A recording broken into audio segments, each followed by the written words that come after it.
नमस्कार दोस्तों, आज बात करने वाला हूँ रिफ़ंड से रिलेटेड अपडेट के बारे में। दोस्तों, अगर आपका जीएसटी रिफ़ंड बनता है तो अब जीएसटी रिफ़ंड इनवॉइस बेसिस पे मिलेगा, ना कि टैक्स पीरियड के बेसिस पे। पहले हम फाइल करते थे कि मेरा इस महीने का है, इस मंथ का है, इस ईयर का रिफ़ंड है। अब ऐसा कुछ नहीं होगा। मेरे जितने इनवॉइस है उसके बेसिस पे अब आपको रिफ़ंड मिलेगा। कौन कौन से केस ऐसे हैं जहाँ पे इनवॉइस बेस रिफ़ंड मिलेगा, चलिए बताऊँगा।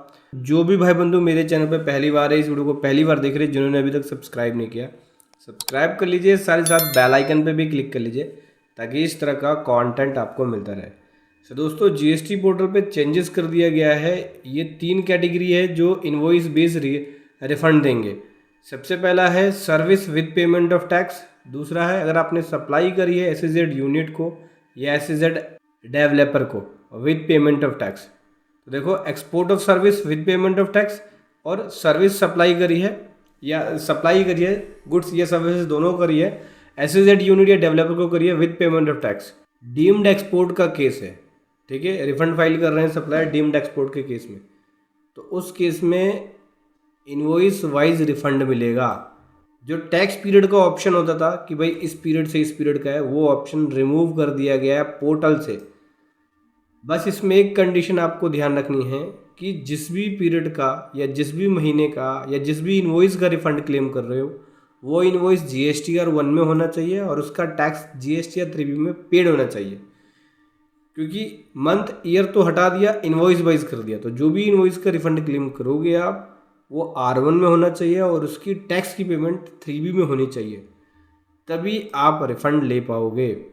ठीक है, इसके लिए देखो, रिफंड का जो प्रोसेस होता है एक प्रोफेशनल वर्किंग है, ये हर कोई नहीं कर सकता। इसमें सीए सर्टिफिकेट भी लगता है, सीए एग्जामिनेशन करता है आपके बुक्स ऑफ अकाउंट्स का, आपके रिटर्नों का स्क्रूटनी करता है, उसके अकॉर्डिंग रिफंड बना के फाइल करता है, तो हर कोई नहीं कर सकता। ठीक है, आप चाहे तो हमारी पेड प्रोफेशनल सर्विसेज ले सकते हैं रिफंड के लिए, जिसका लिंक वीडियो के डिस्क्रिप्शन में है। सो दोस्तों, इनवॉइस वाइज रिफंड लेने के लिए आपको कुछ स्टेटमेंट्स भी हैं। ये बोल रहे हैं कि इस स्टेटमेंट में आपको इनवॉइस को डिक्लेयर करना पड़ेगा। जैसे कि एक्सपोर्ट ऑफ सर्विस का केस है तो स्टेटमेंट 2 में इनवॉइस डिक्लेयर करना पड़ेगा। सप्लाई एसईजेड को करी है विद पेमेंट ऑफ टैक्स। देखो, ये विद पेमेंट ऑफ टैक्स की बातें हो रही हैं, सारी विद पेमेंट ऑफ टैक्स है, विदाउट पेमेंट ऑफ टैक्स नहीं। विदाउट पेमेंट ऑफ टैक्स का प्रोसेस जो पुराना है वो उसी प्रोसेस पे चलेगा।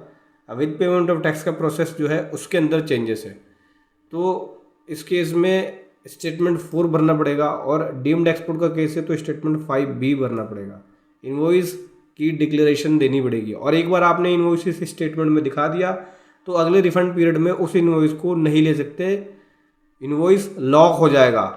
ठीक है, अगर आपने एक बार स्टेटमेंट 2 में किसी टैक्स पीरियड के अंदर इनवॉइस को डिक्लेयर कर दिया, उसका रिफंड क्लेम कर लिया, तो दूसरे नेक्स्ट में अगर आप सोचोगे कि मैं उस इनवॉइस का रिफंड दोबारा ले लूँ तो नहीं ले सकते, क्योंकि वो रिफंड वो इनवॉइस लॉक हो जाएगा। हाँ, अगर आपका रिफंड विड्रॉल होता है या डेफिशिएंसी मेमो इशू होता है तो दोबारा से वो अनलॉक हो जाएगा और दोबारा से आप उसको फ्रेश फाइल कर सकते हो। ठीक है, रिफंड मैंने आपको पहले बताया ये बहुत प्रोफेशनल वर्किंग है, बहुत सारी वर्किंग लगती है इसके अंदर, बहुत सारा टाइम कंज्यूमिंग है, बहुत सारे डॉक्यूमेंट्स बनते हैं, तो हर कोई नहीं कर सकता। इसलिए प्रोफेशनल की हेल्प ले, खुद से मत करें, नहीं तो आपका रिफंड रिजेक्ट भी हो सकता है। वीडियो कैसी लगी ज़रूर बताएं। Thank you so much. जय हिंद, वंदे मातरम।